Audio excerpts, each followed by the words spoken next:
in South America, Canada, all those places that way, west of me. Hopefully this is a time which kind of works for you. What have we got? It's 10 p.m.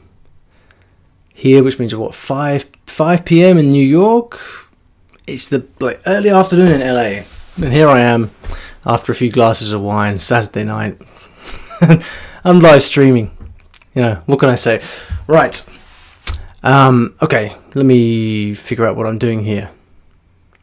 Now, we are, at the moment, in the UK in prime election season. It is quite a funny time because we've had a lot of, light shining in my face.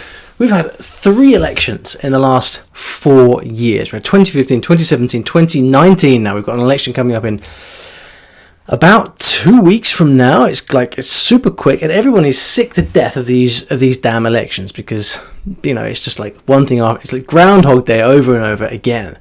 And we've got these TV debates that are going on in the UK, and you know, I quite like to follow these things in the US, you know, and I watch the presidential debates in the US, and I think they're quite good. I mean, you've got this kind of town hall setting, and they're big events, right? And because of the scale of the country, perhaps, like I don't know, it feels like there's a bit of gravitas. Whereas these TV debates in the UK, oh man, they just feel so parochial. They are like, you know, the live TV setting doesn't really work. Everyone's feeling a bit awkward. It just feels like everybody's not really there. And because of the way that the debates are going these days, the people, like the candidates, like they get like about 10 seconds to answer questions. So someone will ask the host will ask a question like, you know, what are your plans to ensure that we have better social care in the country or something like that. Big topic, right? And yet the person who's asking, the candidates are given like 10-20 seconds to answer before they get interrupted and cut off. And so we've got this atmosphere which extends from kind of cable TV through to the most important political debates, which is like news by sound bites, and it's really, really depressing. Anyway, I was watching this and I thought, well, you know, these politicians, right? They've got limited airtime to kind of make the strongest impression that they can, and as a result, they end up talking in sound bites. It's electioneering by sound bites, and it got me thinking, well, what would happen? What would I do if I was Prime Minister and my job was to actually teach the world languages? Right, what would I do if the thing that I had to do, my task was to make sure that as many people in the world learned languages as possible? And so what would be my language learning equivalent of that? And I have some suggestions. So what I'm going to give you here is the future Prime Minister, Olly Richards, his take on exactly what would I mandate so that as many people as possible in the country learn languages as well as possible. And I'm going to give you 5 manifesto pledges, ladies and gentlemen, right here. 5 manifesto pledges for the Olly Richards premiership, which will be coming up very soon, I guarantee you that. First of all, number 1, free language storybooks for everybody.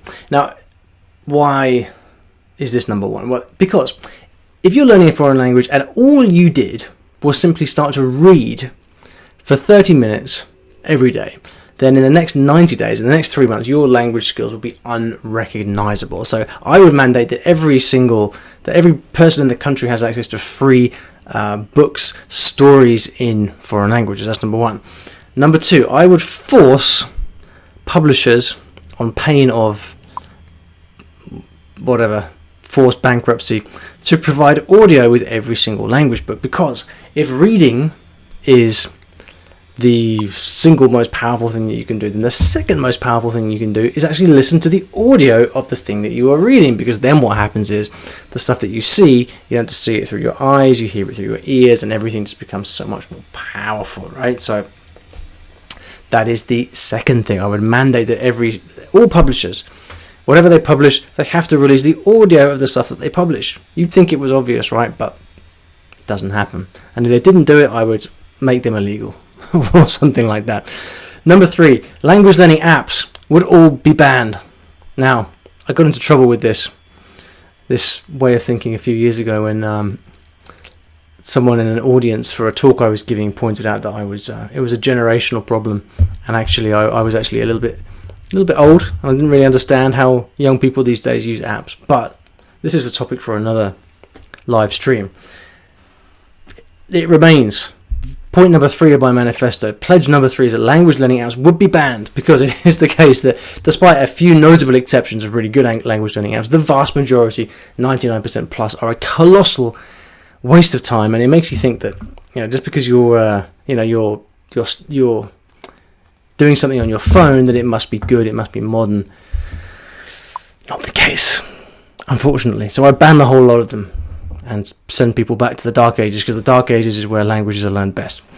Now, pledge number 4 from Olly Richards' program of government would be that we'd have a national mentoring program for languages, because you don't have to reinvent the wheel when it comes to language learning. There are many people that have gone before you that have learnt the language that you're learning to a very, very high level. Am I right? Yes, I am right. And so you can learn a huge amount from them. With the languages that I've learned so much from taking advice from people who have learned these languages before me.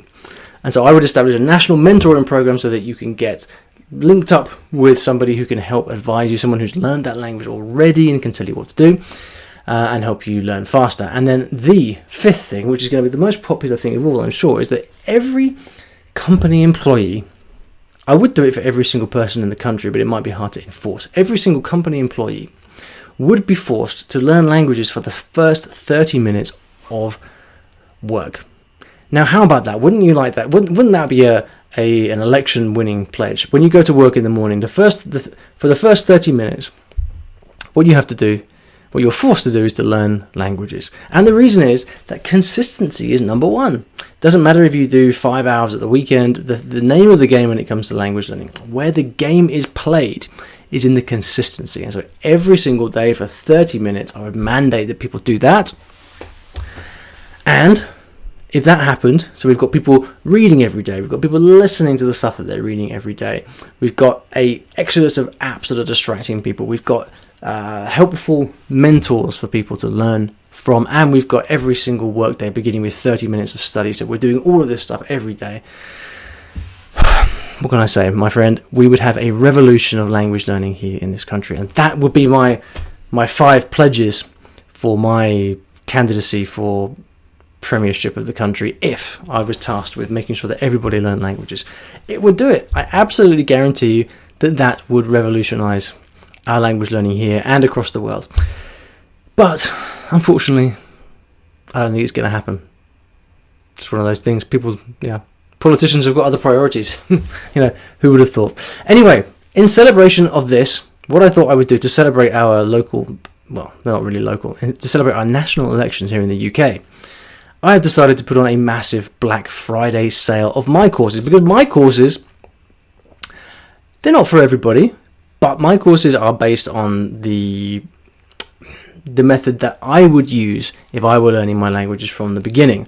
It's a method that I would use to teach you if I was teaching you, if I happened to be teaching you. And so for Black Friday, starting today, well, actually starting yesterday, we're running for this whole week, I've decided to do for the very first time, a huge sale on my language courses. And so, if I can display this image here, if my tech is up to scratch, you can, if you would like to learn Spanish, French, German or Italian, get one of my flagship language learning courses, which are Spanish Uncovered, German Uncovered, French Uncovered and Italian Uncovered, each for 2/3 off. It is a huge discount. I don't like discounting my courses ever, but I've decided to try to do this for Black Friday as an experiment and to accompany my standing for premiership, which is going to be on the ballot paper in the UK. If you're living here and voting here, you can look out for my name. So I've decided to add that in as a little bonus. But in all seriousness, Black Friday, our offer is, our special sale is out now. If you would like to learn a language with the methods that I'm talking about here, if you'd like my help to learn one of these languages, Spanish, French, German, Italian, then what you may do is you may go over to iwillteachyoualanguage.com, which is my website, iwillteachyoualanguage.com, and if everything's working properly, you should get a few flashing things at the top or at the bottom. I'm not quite sure where, but stuff will flash at you, and you can click that. It should tell you where to go for these Black Friday offers. And in all seriousness, if you have been thinking about joining one of these courses for a while, then this really is the time to do it. We already have many thousands of students, and if you are one of those and you would like to take advantage of this offer, now is a great time to learn a second language or a third language, or for many of my readers, I know this will be a fourth or a fifth language. Either way, I'd love to make this offer available to you, so I hope I hope you can take advantage of this, and I hope you enjoy the courses if I see you in there. And don't forget, what is the date of the election here in the UK? Is it the 12th of December? I'm not quite, 14th? I'm not quite sure. Anyway, if you see the Right Honourable Olly Richards on your ballot paper, be sure to vote for him, because he will ensure that language learning is rolled out across the nation on a massive scale that will transform all kinds of stuff. Guaranteed. Anyway, this is what happens when I do live streams on a Saturday night. You get a lot of rambling, and it's gone on for 11 minutes. Oh, wow, that's like 3 times longer than it should have been. It should have gone on for. Anyway, that's it for me. I'm signing off. If you'd like to leave a comment or a question, please do. We are monitoring these comments and questions that are coming in very regularly now, actually, and so I'm going through every day and answering these questions. The best place, however, if you have a question for me or would like to leave a comment, the best place to do that is in our Facebook group, which is the Olly Richards Fluency Mastermind, where we have over 10,000 people, 10,000 language learners just like you, who are sharing tips, giving advice. We even have a brand new mentorship scheme. It's all fantastic, and you can go over to Facebook and search for that, Olly Richards Fluency Mastermind, if you'd like to leave me a question. Otherwise, that's all I got for you. Our Black Friday special is now on. It's a bit early, I know, but Black Friday is no longer Black Friday. It's like black second half of November, isn't it? So why not? I thought I'd join the bandwagon. So there you go. If you'd like to find out more about that, simply go over to iwillteachyoualanguage.com and look for the stuff that flashes at you, because that's the extent of my technical knowledge. All right then. I will see you back tomorrow for yet another one of these live streams, which I'm really, really enjoying.